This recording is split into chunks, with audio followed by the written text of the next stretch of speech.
Malam nisfu Sya'ban. Keutamaan bulan Sya'ban. Bulan Sya'ban memang memiliki keutamaan di mana amal soleh yang dilakukan manusia diangkat ke langit.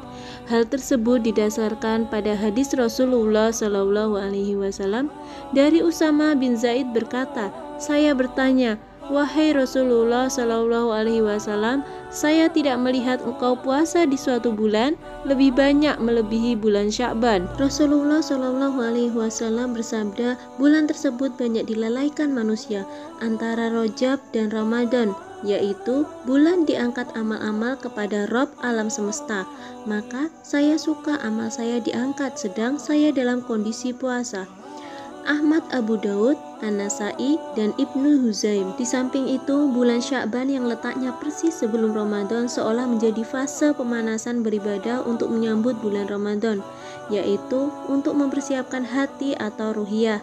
Rasulullah SAW mencontohkan kepada umatnya dengan memperbanyak puasa di bulan Sya'ban, sebagaimana yang diriwayatkan Aisyah radhiyallahu anha. Ia berkata, "Saya tidak melihat Rasulullah SAW menyempurnakan puasanya kecuali di bulan Ramadan, dan saya tidak melihat beliau lebih banyak puasanya dalam satu bulan kecuali pada bulan Sya'ban." Hadis riwayat Muslim. Dua hadis tersebut menyebutkan tentang keutamaan bulan Sya'ban secara umum, sedangkan keutamaan malam nisfu Sya'ban secara khusus memang ada beberapa hadis yang menjelaskannya. Sebagian ulama diantaranya Ibnu Hibban menghukuminya sahih, namun kebanyakan ulama menghukuminya dhaif, bahkan ada yang maudhu atau palsu. Menurut kebanyakan ahli hadis, Ibnu Hibban termasuk ulama yang mudah dalam mensahihkan hadis. Al-Qadi Abu Bakar Ibnu Arabi mengatakan bahwa tidak ada satu hadis sahih pun yang menyebutkan keutamaan malam nisfu Sya'ban. Di antara hadis yang menyebutkan tentang keutamaan malam nisfu Sya'ban adalah Rasulullah SAW pernah bersabda kepada Ali, "Wahai Ali, barang siapa yang sholat 100 kali pada malam nisfu Sya'ban, di dalam setiap rakaat ia membaca Al-Fatihah dan Al-Ikhlas 10 kali, Allah pasti akan memenuhi hajatnya."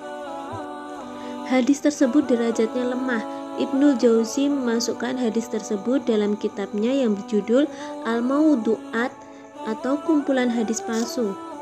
Hadis lain yang mereka jadikan sandaran, sesungguhnya Allah turun ke langit dunia pada malam nisfu Sya'ban dan mengampuni lebih banyak dari jumlah bulu pada kambing Bani Qalb.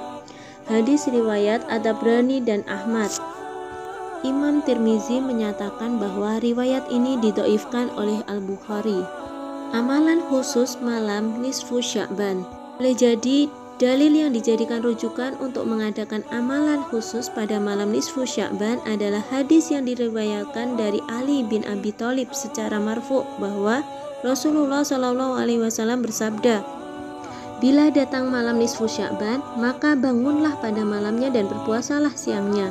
Sesungguhnya Allah turun pada malam itu sejak terbenamnya matahari ke langit dunia dan berkata, adakah orang yang minta ampun? Aku akan mengampuninya. Adakah yang minta rizki? Aku akan memberinya rizki. Adakah orang yang sakit? Maka aku akan menyembuhkannya hingga terbit fajar." Hadis riwayat Ibnu Majah. Namun hadis tersebut adalah dhaif. Kalau toh seandainya hadis tersebut sahih, isinya pun tidak menunjukkan bagaimana teknis untuk mengisi malam nisfu Sya'ban tersebut. Sehingga yang menjadi pertanyaan, adakah anjuran untuk berkumpul di masjid-masjid dalam rangka mengamalkan ibadah-ibadah tertentu dan membaca doa-doa khusus? Hal itu pernah dilakukan pada zaman Nabi dan generasi sesudahnya. Pemandangan yang sering kita lihat sekarang ini di mana manusia berkumpul di masjid-masjid untuk berzikir dan berdoa khusus di malam nisfu Sya'ban. Sedangkan belum kita temui di zaman Rasulullah SAW maupun di zaman sahabat. Kita baru menemuinya di zaman tabi'in. Itu pun hanya dilakukan beberapa orang sehingga bukan merupakan kesepakatan para tabi'in ketika itu. Di antara yang melakukannya adalah Khalid bin Mi'dan dan Mahul, sehingga orang-orang menjadikan mereka sebagai panutan. Namun hal itu diingkari oleh para ulama lainnya, terutama ulama dari Hijaz seperti Atta dan Ibnu Abi Mulaikah dan para ulama Malikiyah yang mengatakan bahwa hal itu adalah bid'ah.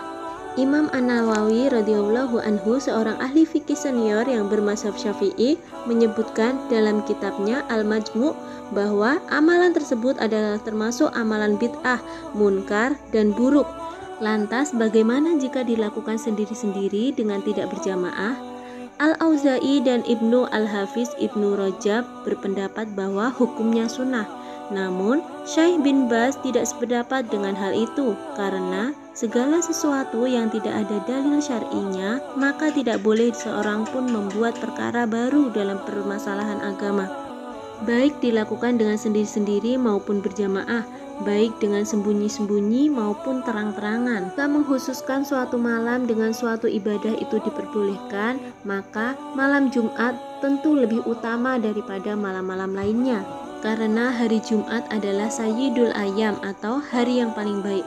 Akan tetapi dalam hadis sahih justru beliau memperingatkan umatnya agar tidak mengkhususkan malam Jumat tersebut dengan Qiyamul Lail. Maka tidak boleh mengkhususkan satu pun malam dengan ibadah tertentu kecuali dengan dasar dalil sahih yang menunjukkan kebolehannya. Seperti pada malam-malam bulan Ramadan, khususnya malam Lailatul Qadar, memang pada malam-malam tersebut Rasulullah Shallallahu Alaihi Wasallam menganjurkan umatnya untuk melakukan Qiyamul Lail dan memperbanyak melakukan ibadah lainnya.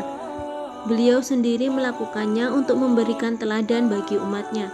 Jika malam nisfu Sya'ban disyariatkan penghususannya dengan mengadakan perkumpulan atau suatu ibadah, tentu Nabi Shallallahu Alaihi Wasallam akan memerintahkan kepada umat ini untuk mengamalkannya, dan tentu beliau yang pertama melakukannya. Jika memang hal tersebut pernah terjadi pada zaman Rasulullah Shallallahu Alaihi Wasallam, tentu akan dinukil oleh para sahabat untuk disampaikan kepada umat ini. Tidak mungkin mereka akan menyembunyikannya, karena mereka adalah sebaik-baik manusia dan pemberi nasihat setelah Nabi, dan Allah pun telah meridhoi mereka. Wallahu a'lam bishawab.